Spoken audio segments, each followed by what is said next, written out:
I was 34 years old when my brother looked me in the eye and told me I had 48 hours to get out.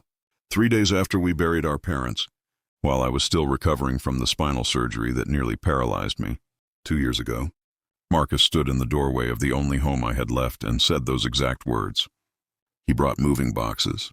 He brought his wife Jennifer, and he brought a cruelty I didn't know existed in him. Our parents had just been lowered into the ground. The cemetery grass was still freshly turned, and my brother, my own blood, was throwing me out of the house where I'd spent the last 2 years learning to walk again, where I'd held our mother's hand through her final breaths, where I'd sat with our father every morning watching the sunrise because he said it reminded him there were still beautiful things in this world. Marcus thought I had nothing. He thought I was broken beyond repair. He thought I would just disappear quietly like I always had. He was wrong about all of it. But before I tell you what happened when we all sat down in that lawyer's office before I tell you about the video our father recorded 3 weeks before the plane crash, let me take you back to the moment everything changed. Because what happened to me could happen to anyone. And what I learned about family, about worth, about standing up when everyone expects you to stay down, that's something every single person watching this needs to hear. 2 years before our parents died, I was a structural engineer working on a downtown redevelopment project in Seattle. I had my own apartment overlooking Puget Sound, a promotion on the horizon, and a life that made sense. Then a delivery truck ran a red light on Fifth Avenue. I don't remember the impact. I don't remember the sound of metal crushing or glass shattering. I only remember waking up in Harborview Medical Center with titanium rods in my spine and a neurosurgeon explaining that I might never walk without assistance again. The surgery took 14 hours. The recovery was supposed to take 6 months. It took 2 years. My apartment had stairs I couldn't navigate. My job had deadlines I couldn't meet. My insurance had coverage limits that medical bills laughed at. So when my parents offered their guest suite on the ground floor, I said yes. I moved back into the house where I grew up. Into the room that still had my college textbooks on the shelf and my high school track medals gathering, dust in a box. For 20 months I lived in that room. I learned to use a walker, then a cane, then finally just my own 2 legs again.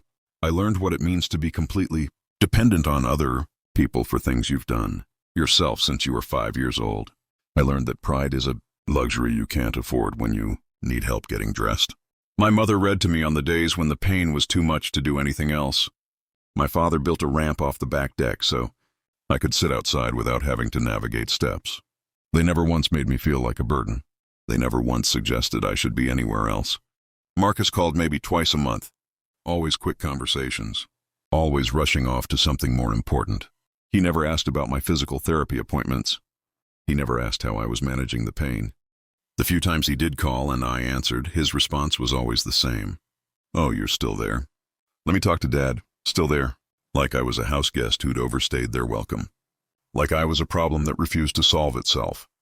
What Marcus didn't know, what he never bothered to ask about, was that 6 months before our parents died, I had started walking without the cane.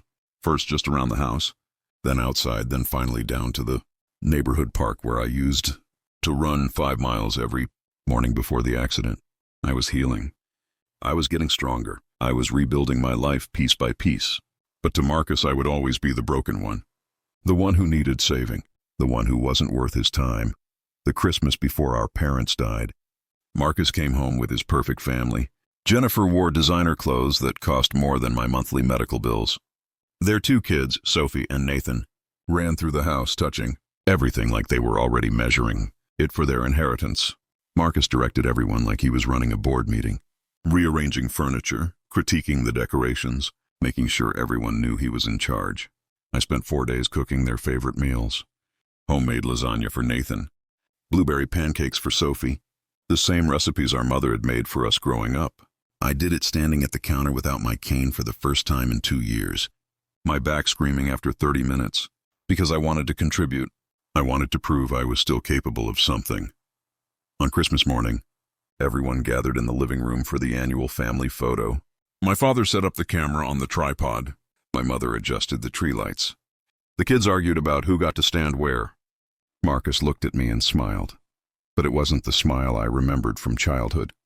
It was the smile someone gives a stranger they feel obligated to be polite to. Luke, maybe sit this one out. We're going for a clean aesthetic this year. And the cane kind of throws off the composition. The room went completely silent. My mother's hand froze on an ornament. My father stared at the camera like he was looking at something very far away. I wasn't even using the cane anymore. I was standing on my own 2 feet. But Marcus didn't see that. He only saw what he wanted to see. I didn't argue. I had learned, over 2 years of recovery, that arguing with people who have already decided what you're worth is a waste of energy you don't have to spare. So I nodded, walked into the kitchen, and watched through the window as my family posed without me. I heard the camera shutter click once, twice, 3 times. Perfect shots of the Thompson family. Every face smiling, every person present, except one. What I didn't know then was that my father had watched the whole thing. What I didn't know was what he did the very next morning while Marcus was still asleep upstairs and my mother was making breakfast. He called our family attorney, Harold Brennan, a man who'd handled our parents' legal affairs for 30 years. And my father said 7 words that would change everything. I need to change my will. Immediately. Our parents died on a Thursday in April. They were flying to Vancouver for their 40th wedding anniversary. A private charter with another couple they'd known since college. Clear skies, experienced pilot, routine flight. The plane went down over the Cascades. They said it was catastrophic mechanical failure. They said it was instantaneous. They said a lot of things that were supposed to make it easier. Nothing made it easier. I was in the garden when the call came. Planting tomatoes in the bed my mother had started 3 weeks earlier. She'd made me promise to finish it. Even if something happens to me, Luke, you make sure those tomatoes get planted. They're heirloom seeds from my grandmother. They deserve to grow. The phone rang, and 30 seconds later, I was on my knees in the dirt. Tomato plants scattered around me, and the entire world had stopped making sense. Marcus flew in from Boston that night. He took over everything immediately. The funeral arrangements, the flowers, the guest list, the obituaries. I was too numb to fight him on any of it. I sat in the front row at the service and realized I didn't recognize most of the people there. Marcus's colleagues, Jennifer's book club, people who'd never met our parents but wanted to be seen paying respects at a prominent funeral.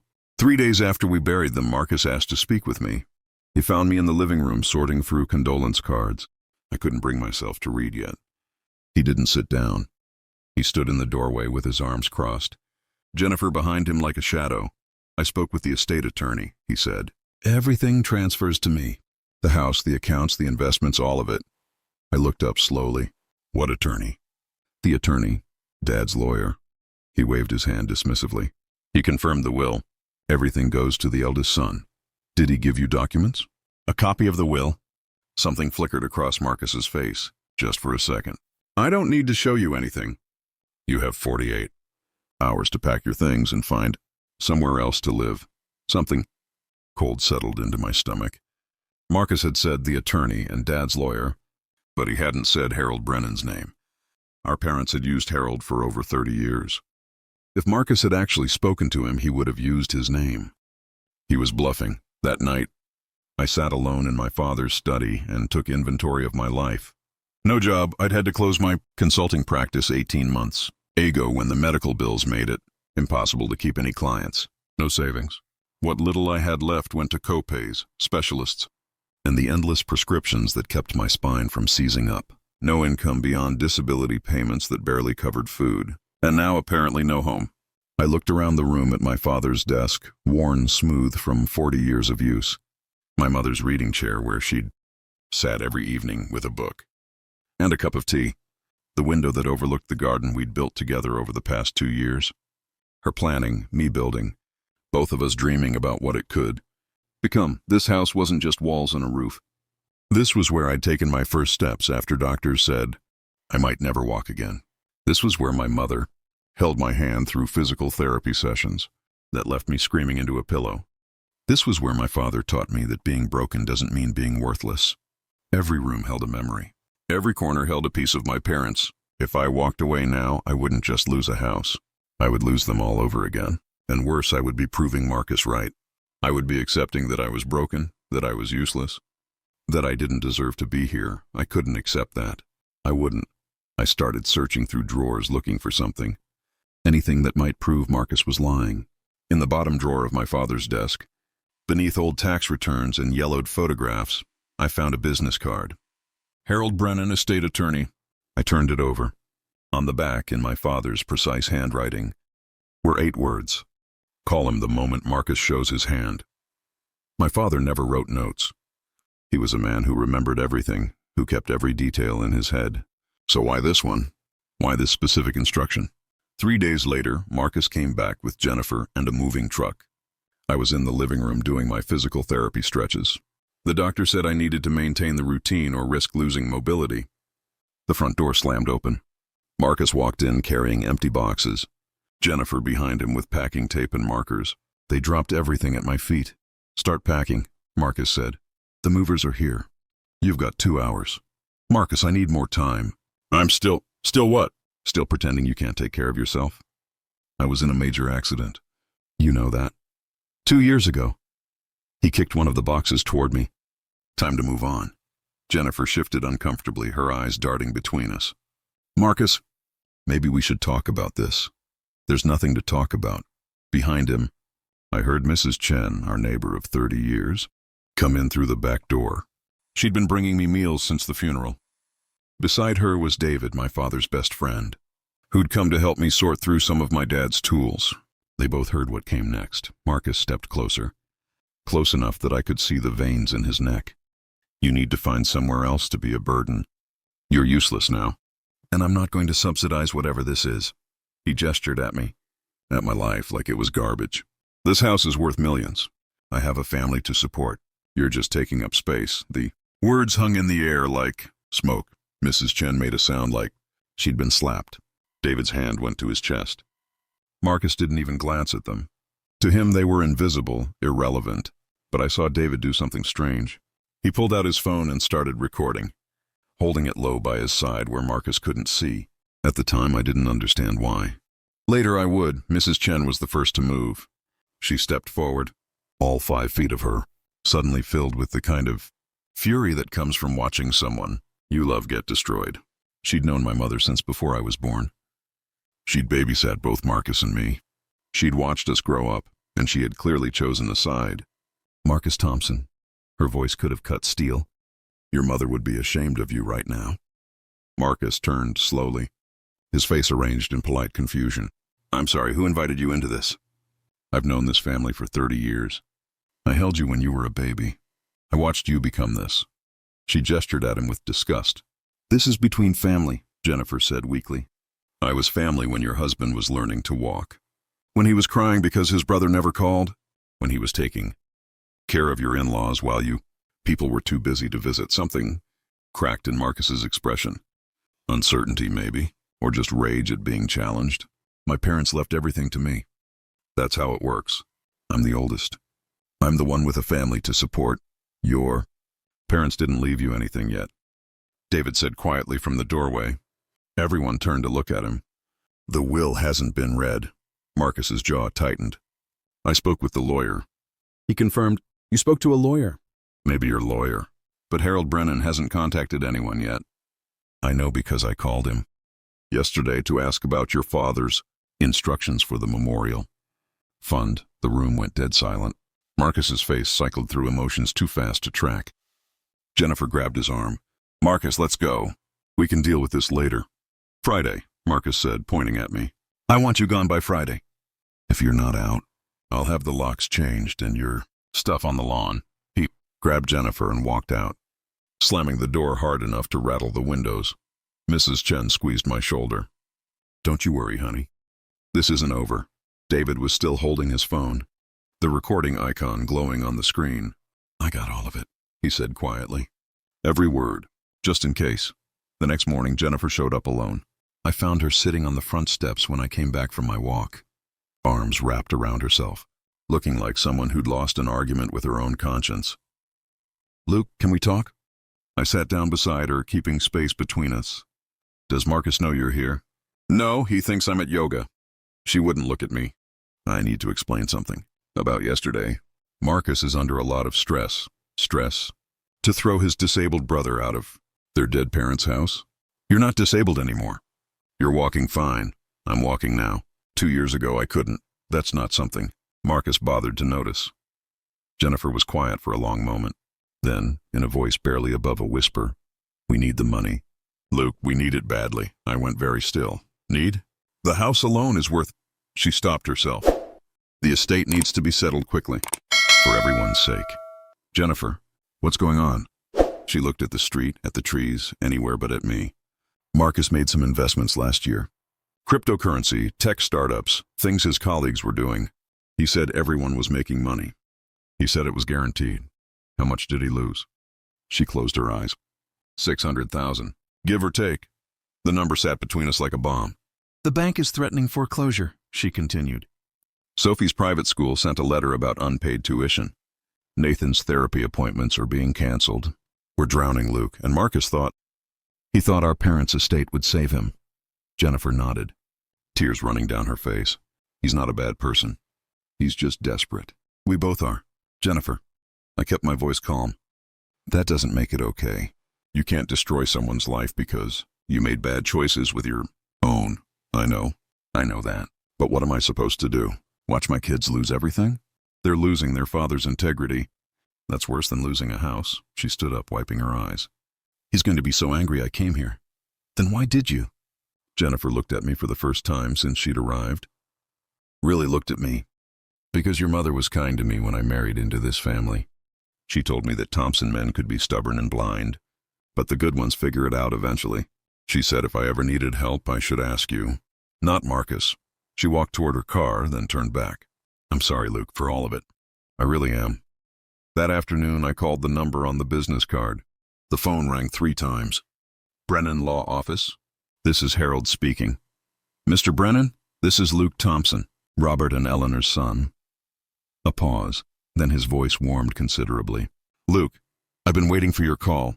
Your father said you'd reach out when the time was right."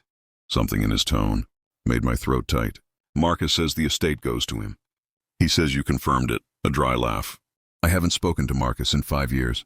Not since your parents' anniversary party.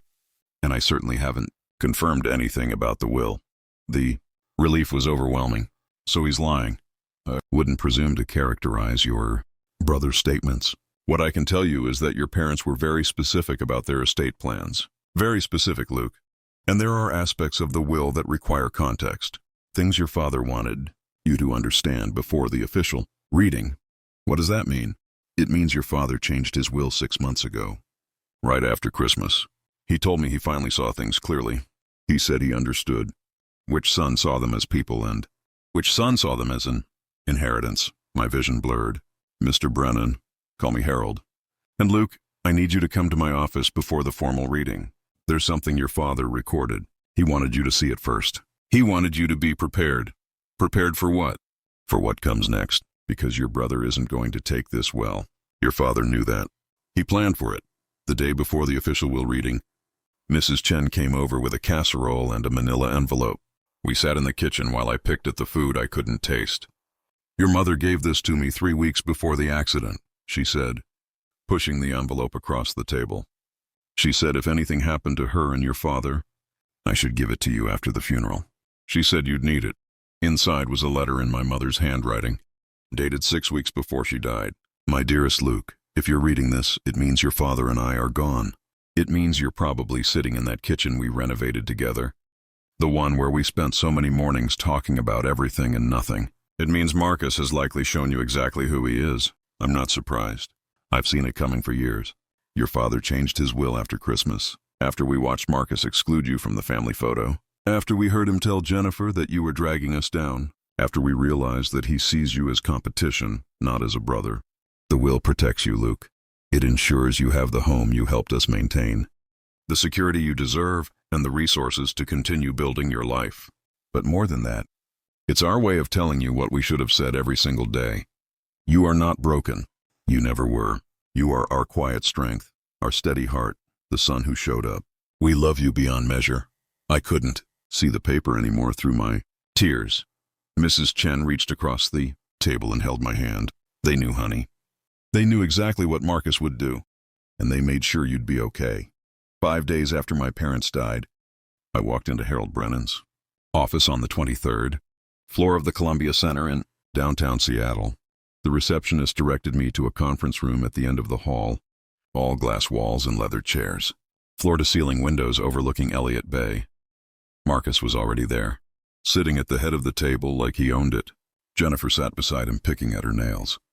On the other side of the table sat David, Mrs. Chen, and 3 other people I didn't recognize.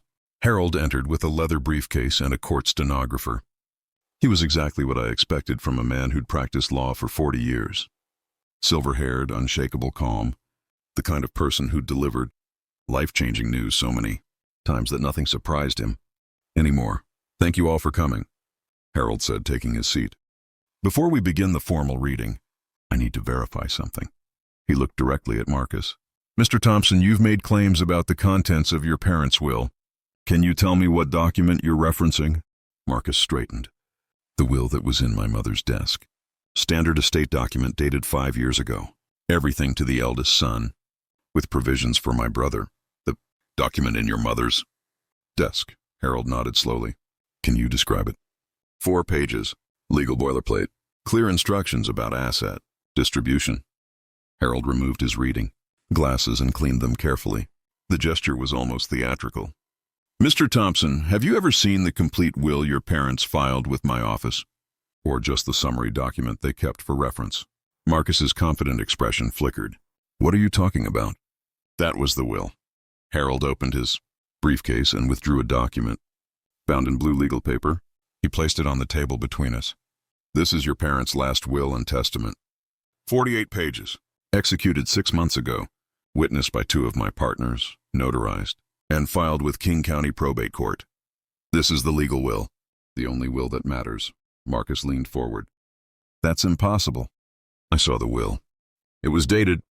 What you saw was a preliminary draft from 5 years ago that your parents kept as a reference. They updated their estate plan significantly 6 months ago. Harold tapped the document. "This is what governs the distribution of their assets." Jennifer's hand found Marcus's arm. He shook her off. "This is fraud. You're helping him commit fraud. He probably forged." "Mr. Thompson." Harold's voice didn't rise, but it hardened like steel. "I've been your family's attorney since before you were born. I drafted your parents' first will when your mother was pregnant with you. I don't commit fraud. I don't appreciate the accusation, and I won't tolerate it in my office." Marcus opened his mouth. Nothing came out. "Sit down," Harold said. "We have a great deal to discuss." Harold began reading slowly, giving weight to every word. "To our son Marcus Andrew Thompson, we leave our investment portfolio, currently valued at approximately $16 million, to be held in a managed trust. Marcus may withdraw $50,000 per year, with the remainder to be distributed to his children when they reach 30 years of age." The color drained from Marcus's face. "A trust? What do you mean, a trust?" "We need that money now." Harold continued as if Marcus hadn't spoken. "Your parents included a letter explaining their reasoning. Would you like me to read it?" "Yes," I said before Marcus could object. Harold adjusted his glasses.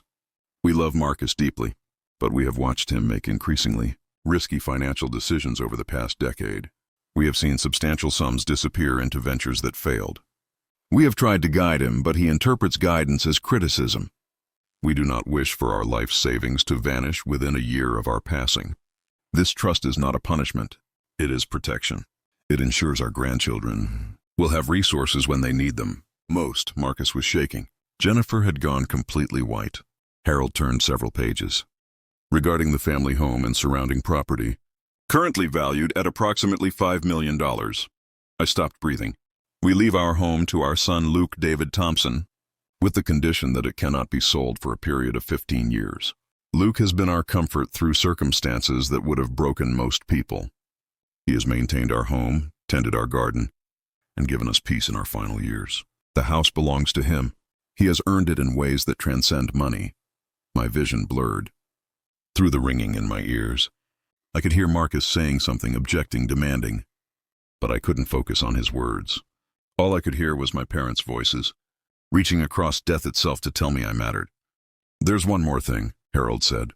He produced a USB drive from his briefcase.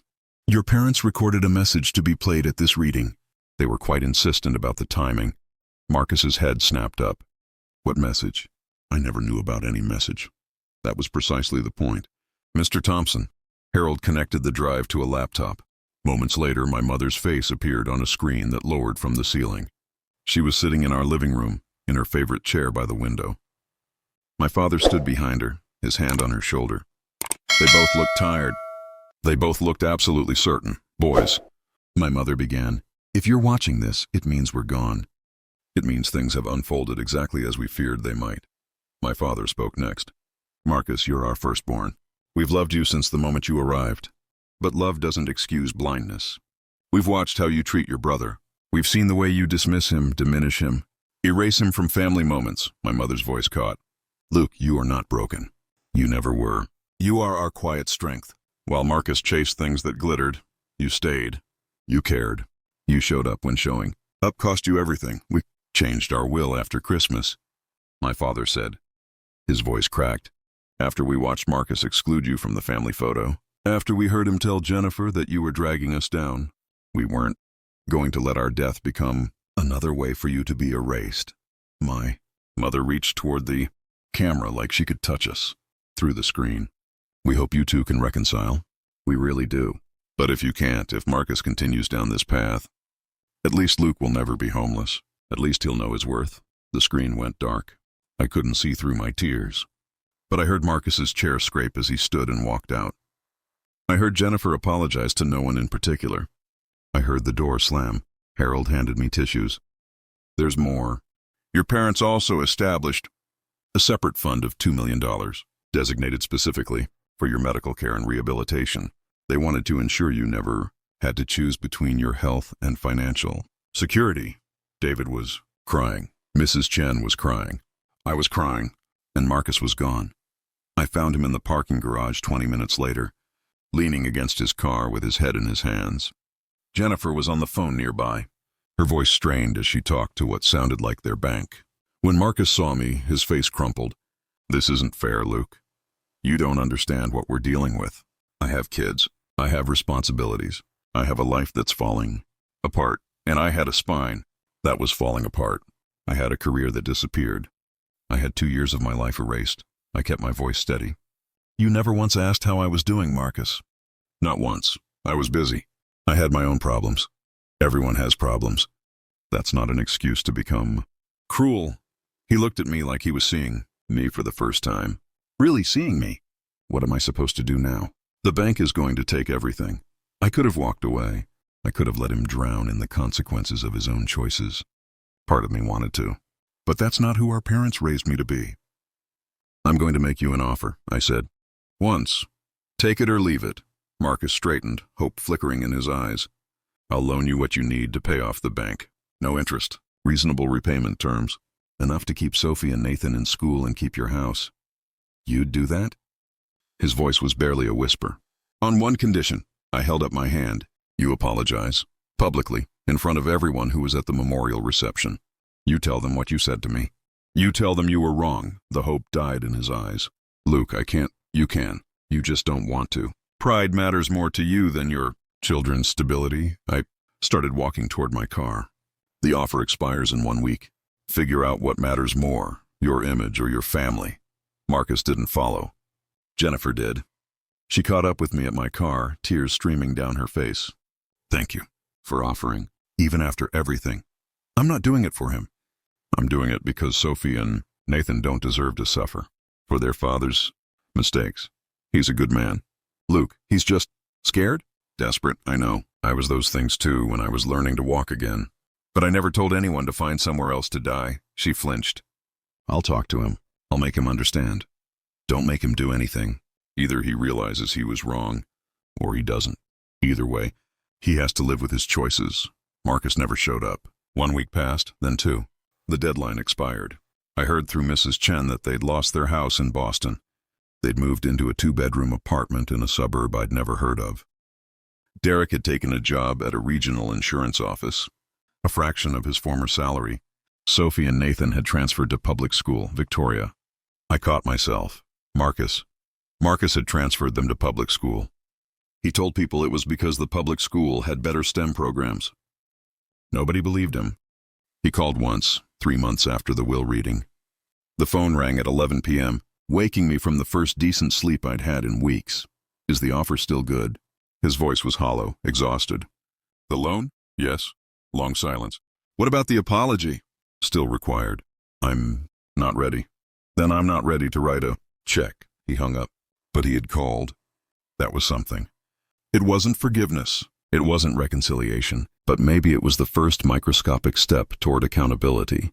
6 months after my parents died, I finally opened my mother's other letter. The one Harold had given me at the end of the reading. The one marked, "When you're ready." I sat in the garden at sunset, in the space we'd designed together, and I opened the envelope. My dearest Luke, if you're reading this, the will reading has happened. Marcus knows. He's angry, probably. Hurt, certainly. Lost, definitely. He's made his choices, but he's still your brother. He's still the boy who taught you to ride a bike and helped you build that terrible treehouse that your father had to repair 3 times. He's broken something in himself that I don't know if he can fix, but you can't fix it for him. That was always my mistake, trying to fix things for my children instead of letting them learn from their own failures. Your father and I gave you the house because you made it a home. You gave us dignity in our final years. You showed us that strength isn't about never falling down. It's about getting back up, even when getting up seems impossible. You are everything we hoped you'd become, everything we needed you to be. And if Marcus never understands that, if he never apologizes, if he never makes peace with his choices, that's his burden to carry, not yours. You've already carried enough. I read the letter 3 times. Then I folded it carefully and put it in my father's desk, in the drawer where I'd found his business card all those months ago.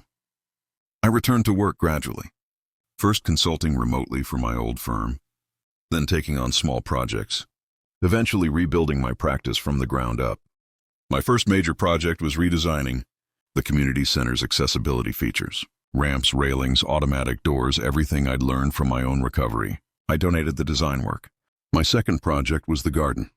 I expanded what my mother had started, added native plants that would thrive in Seattle's climate, built stone pathways that could accommodate wheelchairs and walkers. I called it Eleanor's Garden. The neighborhood pitched in to help build it. Mrs. Chen organized work parties. David handled the heavy lifting.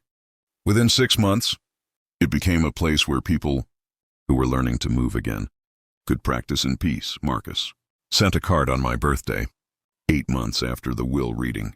Not a phone call, not a visit, a card. I think about what you said, about the apology, about accountability. I'm not ready yet. Maybe I never will be. But I want you to know I'm trying to understand how I became this person. I'm sorry, even if I can't say it out loud. I'm sorry. I read it twice. Then I put it in the desk drawer with everything else. It wasn't the apology I'd asked for. It wasn't public. It wasn't the accountability our parents had hoped he'd find. But it was something. It was a crack in the armor he'd built around himself. We're not close now. We probably never will be, but we exchange texts on holidays.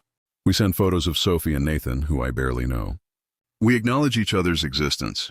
It's not enough, but it's more than nothing. My name is Luke Thompson. I was told I was useless. I was told to find somewhere else to be. I found home instead. I found worth in the people who stayed. I found strength in the years I spent learning to walk again, to stand again, to believe again that I was more than my injuries. If you've ever been underestimated by your own family, if you've ever been told you're not enough, if you've ever had to prove your worth to people who should have seen it all along, I want you to know something. Your worth isn't determined by what other people see when they look at you. It's determined by what you see when you look in the mirror. It's determined by who you are when nobody's watching. It's determined by the gardens you plant, the hands you hold, the people you show up for when showing up costs you everything. My parents saw that. They saw it clearly enough to plan for it, to protect it, to ensure I'd never doubt it. And if the people in your life can't see it yet, that's their blindness, not your failure. The lesson isn't that family will always support you. The lesson is that you build your own worth, brick by brick, day by day, until it's so solid that nobody can take it away. Not with words, not with cruelty, not with abandonment. You own it. And that's something nobody can inherit. Nobody can steal, and nobody can diminish. That's the only inheritance that actually matters.